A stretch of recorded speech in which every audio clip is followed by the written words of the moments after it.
département et plus précisément à la Boissière de Montaigu, un village situé entre Saint-Georges et les Landes-Génusson, la Guyonnière et Bazoges-Empaillé.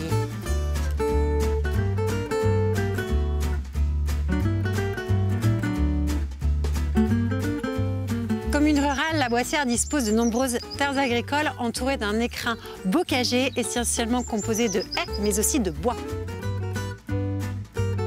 C'est ici, sur les bords du ruisseau Lasson, que se situe le jardin de la Cheverrière, un ensemble entièrement conçu par Robert et Françoise. Bienvenue au jardin.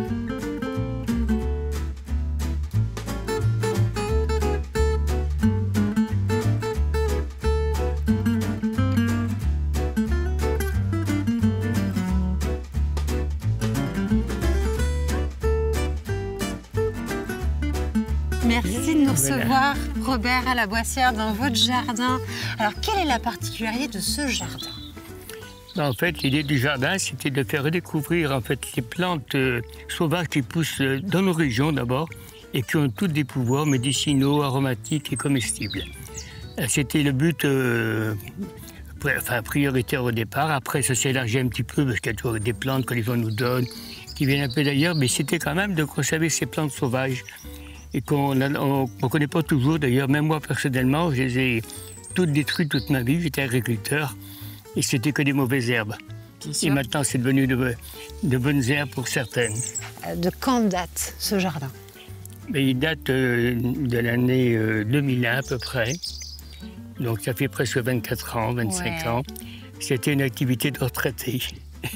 À la retraite, je ne sais pas pourquoi, j'ai pourtant pas envie de m'ennuyer, mais j'avais envie de faire quelque chose de différent de ce que j'avais vécu toute ma vie. Et donc, l'idée du jardin nous est venue comme ça. Donc c'était l'occasion aussi pour vous, finalement, de vous créer une activité de retraité avec votre épouse. Voilà. Vous avez accepté maintenant, Robert, qu'on fasse un petit tour, qu'on fasse découvrir votre petit univers?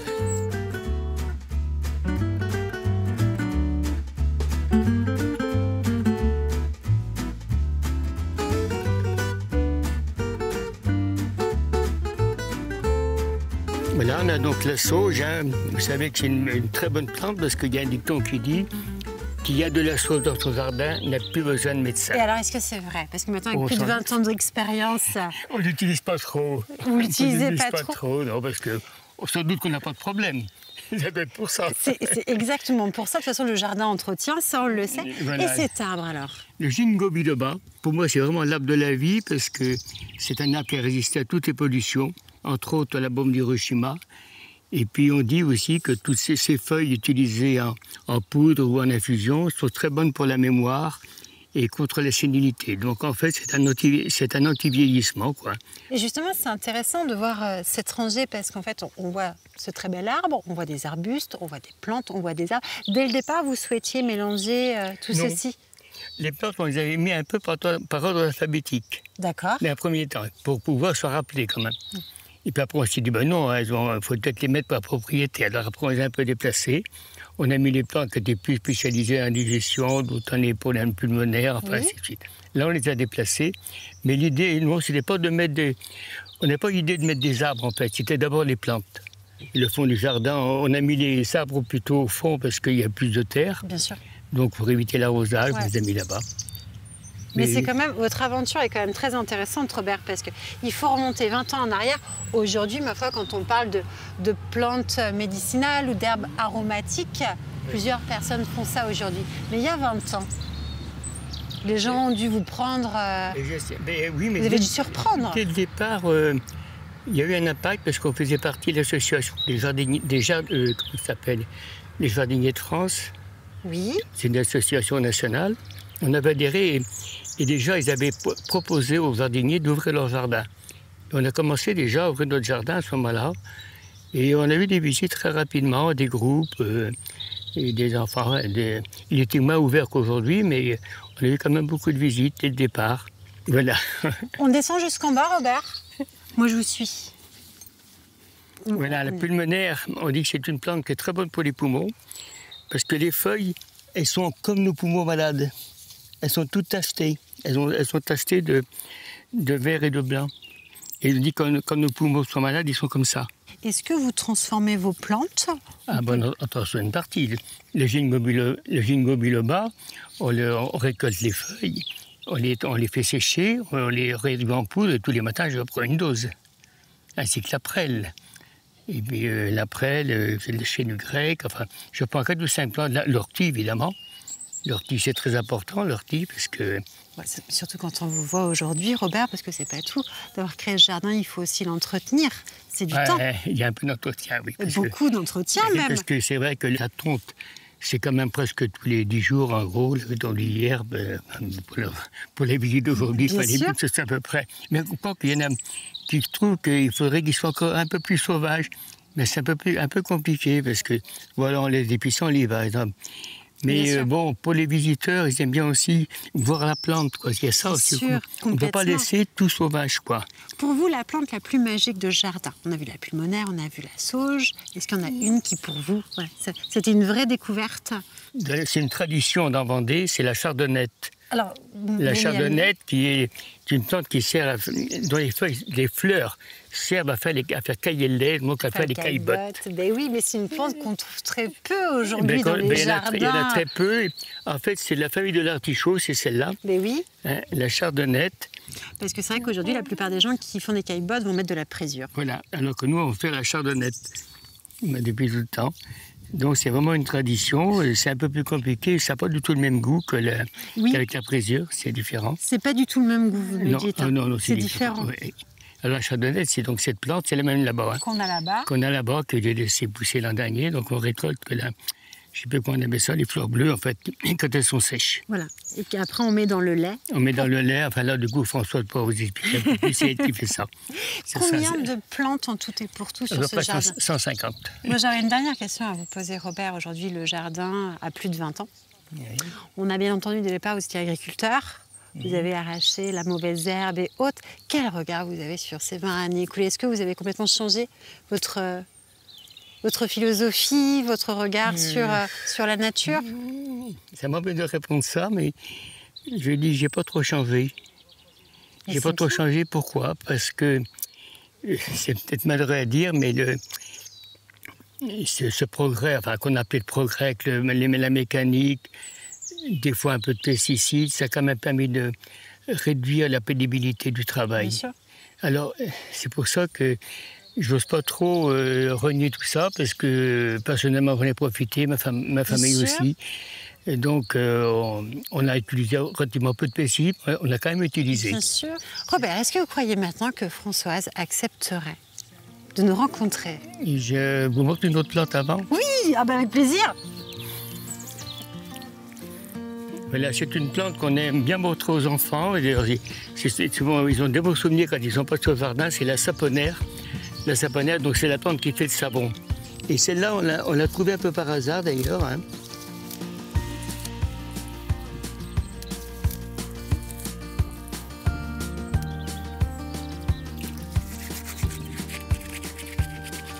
Elle sent le savon.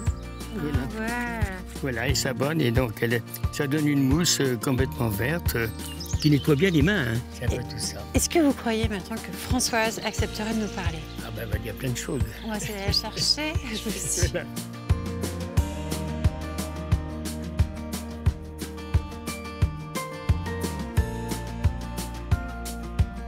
Avant de rejoindre Françoise, je vous propose de retrouver notre apprenti du jardin. Pour l'instant, le jardin est moi.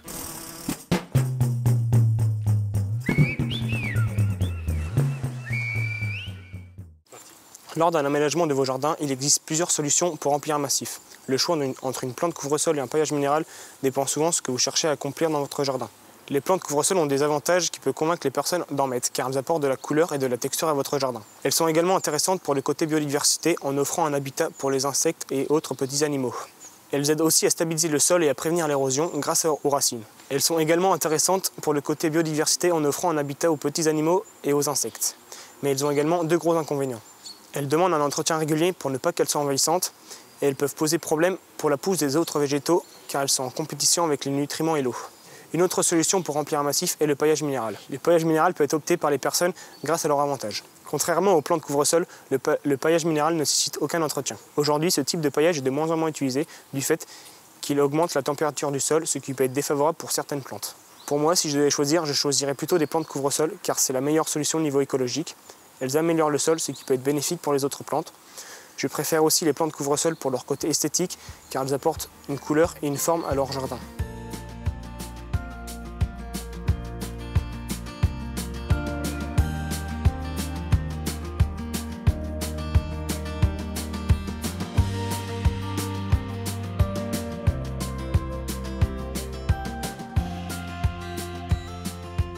Françoise, on sent, quand on a écouté Robert, que vous avez vraiment toutes vos places dans ce jardin.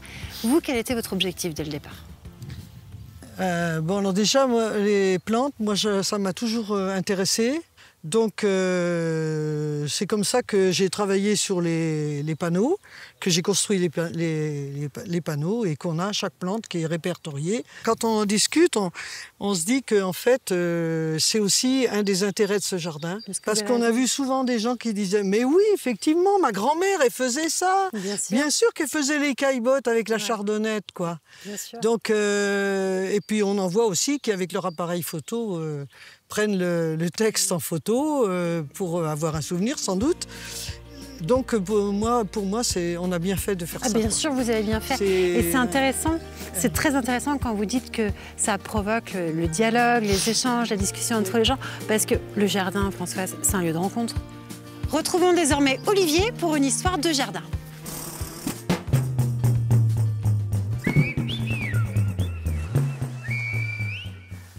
Je vous propose d'évoquer pour cette histoire de jardin les jardins à la française.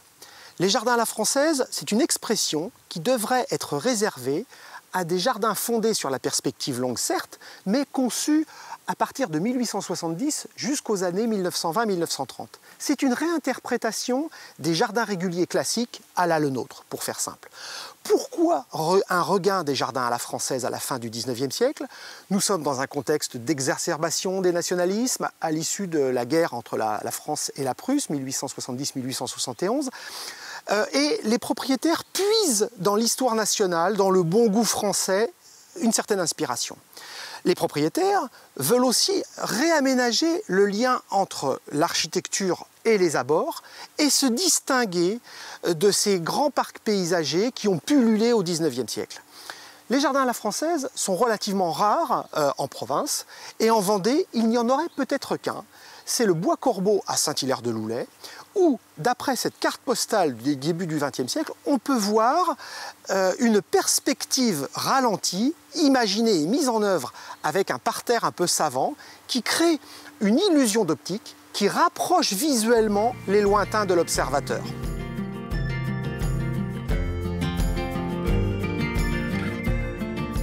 Et vous me parliez de bénévoles, c'est-à-dire qu'aujourd'hui, vous avez des personnes qui viennent travailler sur le site. Oui, alors donc ce jardin, maintenant ça fait 24 ans, même plus que ça qu'on a commencé à le faire. Alors, et puis alors vous parliez des bénévoles, donc ça fait depuis 2000, donc on a mis ça en place.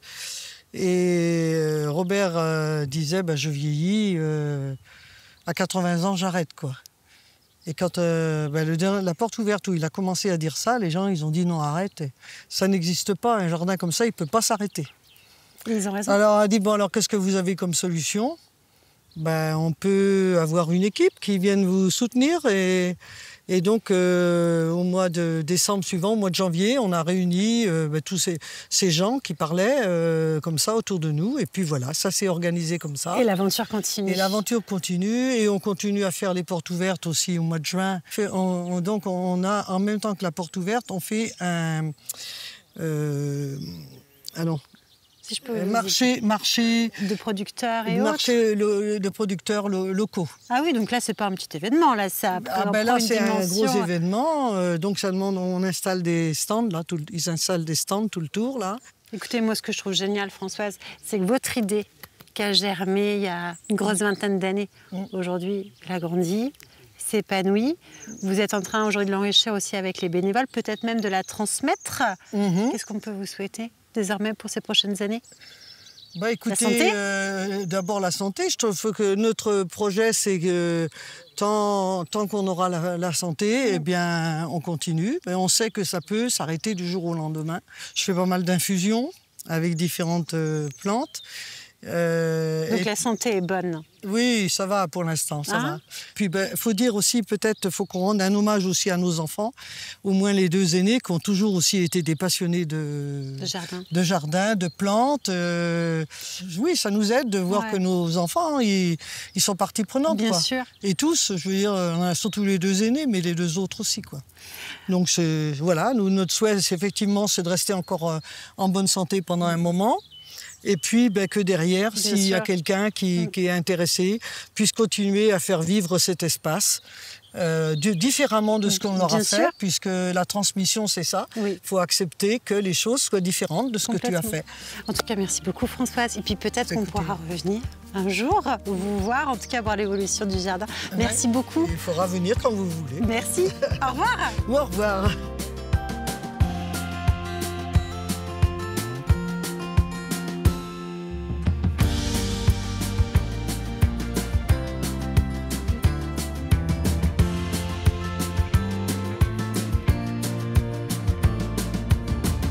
Comme nous, j'espère que vous avez été charmés par ce jardin de plantes médicinales et d'herbes aromatiques. Un jardin simple, un jardin généreux, à l'image de ses créateurs. Généreux, voici bien le mot pour décrire Robert et Françoise. Sachez que ces 2 amoureux de nature ouvrent toute l'année. Alors n'hésitez pas à aller découvrir ce jardin et surtout à rencontrer ces 2 propriétaires. Je vous souhaite de jolies balades et on se donne rendez-vous prochainement pour un nouveau numéro de Bienvenue au Jardin.